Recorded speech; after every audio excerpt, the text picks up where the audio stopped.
හිතලා බලන්න එකක් ලෝක ප්‍රසිද්ධ සයන්ස් ෆික්ෂන් කතාවක් අනික තමයි අපේ මුළු ඉතිහාසයම පිටසක්වල ජීවීන් හැඩගැස්සුවා කියන මතභේදාත්මක තියරියක්.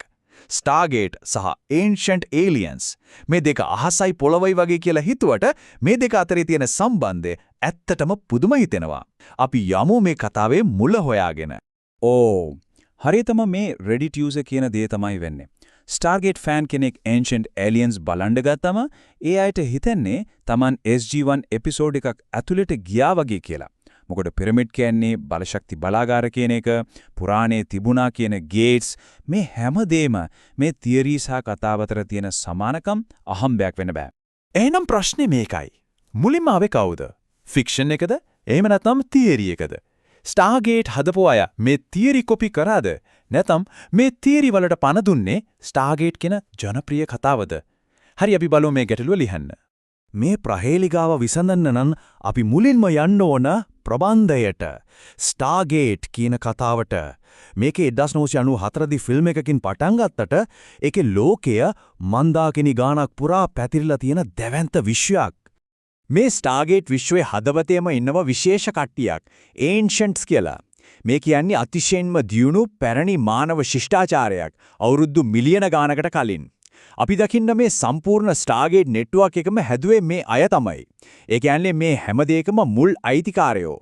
ඉතින් ඇයි එයාලා මේ වගේ දැවන්ත දෙයක් හැදුවේ? මොකක්ද එයාලගේ අරමුණ? හිතන්නකෝ මුළු ගැලැක්සිය හරහාම දිවෙන සුපිරි අධිවේගී මාර්ග පද්ධතියක් වගේ දෙයක්. එයාලට ඕන වුණේ ගවේෂණය කරන්න.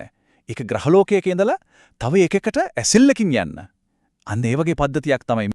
හරි. එතකොට මේ සිස්ටම් එක වැඩ කරන්නේ කොහොමද? ඇත්තටම මේක හරිම සරලයි. හරියට විශ්වයේ ටෙලිෆෝන් නම්බර් එකක් ඩයල් කරනවා වගේ තමන්ට යන්න ඕන තැනට අදාළ සංකේත ටික ඇතුළත් කළා, වර්ම් හෝල් එකක් ඕපන් වුණා, අනිත් පැත්තට ගියා. තාරක මණ්ඩල තමයි මෙතනදී ඇඩ්‍රස් එක විදිහට පාවිච්චි වෙන්නේ.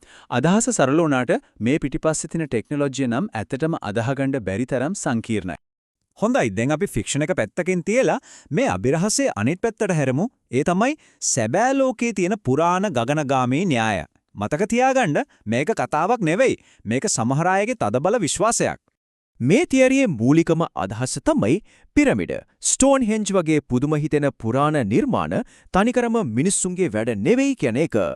මේ තියරිය විශ්වාස කරන අය කියන්නේ මේවා හදන්න පිටසක්වල ජීවින්ගේ උදව්, එහෙම නැත්නම් එයාලගේ ටෙක්නොලොජිය ලැබුණා කියලයි. හැබැයි කතාව එතනින් නවතින්නේ නැහැ. මේ න්‍යායවාදීන් තවඩියක් ඉස්සරහට ගින් කියන්නේ පෘථුවියේ තියෙන සමහර තැන් ඇත්තටම ස්ටාර්ගේට් වෙන්න පුළුවන් කියලා. උදාහරණ විදිහට ඊජිප්තුවේ මහා පිරමිඩ, බැබිලෝනියාවේ ස්ටාර්ගේට් එක විතරක් නෙවෙයි, අපේම රටේ අනුරාධපුරයේ තියෙන සක්වල චක්‍රයේ පවා එයාලා දකින්නේ පිටසක්වල ద్వාර විදියට. හරි. දැන් අපි කතාවේ පැත්තක් දන්නවා, තියරිය පැත්තක් දන්නවා. එහෙනම් වෙලාව හරි මේ පුදුම හිතෙන සමානකම් පිටිපස්සේ තියෙන ඇත්තම රහස මොකක්ද කියලා හෙළිදරව් කරගන්න. අපි යමු ඒ අභිරහස විසඳන්න. පිළිතුර හිතනවට වඩා සරලයි.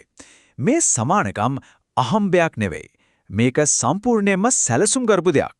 ඔව්, ස්ටාර්ගේට් සහ පුරාණ ගගනගාමී න්‍යාය අතර තියෙන්නේ ශ්‍රිජු තහවුරු කරපු සම්බන්ධයක්. මේ කාල රේඛාව බැලුවම මුළු කතාවම පැහැදිලි වෙනවා. බලන්න. 1968 දී Eric වොන් ඩැනකන් Chariots of the Gods කියලා පොතක් ලියනවා.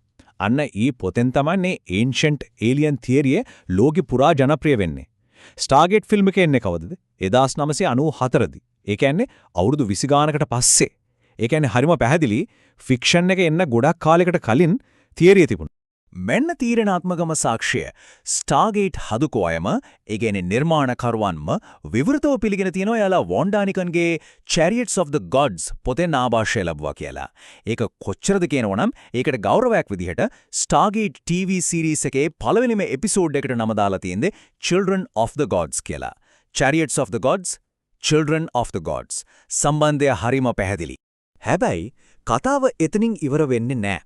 මොකද මේක අපිව අරන් යනවා ඊටත් වඩා ගැඹුරු, හරිම අපූර්ව සංස්කෘතික සංසිද්ධියක් ගාවට. මේකට කියන්න පුළුවන් ප්‍රතිපෝෂණ පුඩුවක් කියලා. මෙතන වෙලා තියෙන්නේ හරිම පුදුම දෙයක්. ඒකට කියනවා ඌරෝබෝරොස් ඉෆෙක්ට් කියලා. මුලින්ම තියරිය ෆික්ෂන් එකට ආభాෂය දෙනවා. ඒ කියන්නේ ඒන්ෂන්ට් ඒලියන් අදහස් වලින් ස්ටාර්ගේට් හැදෙනවා.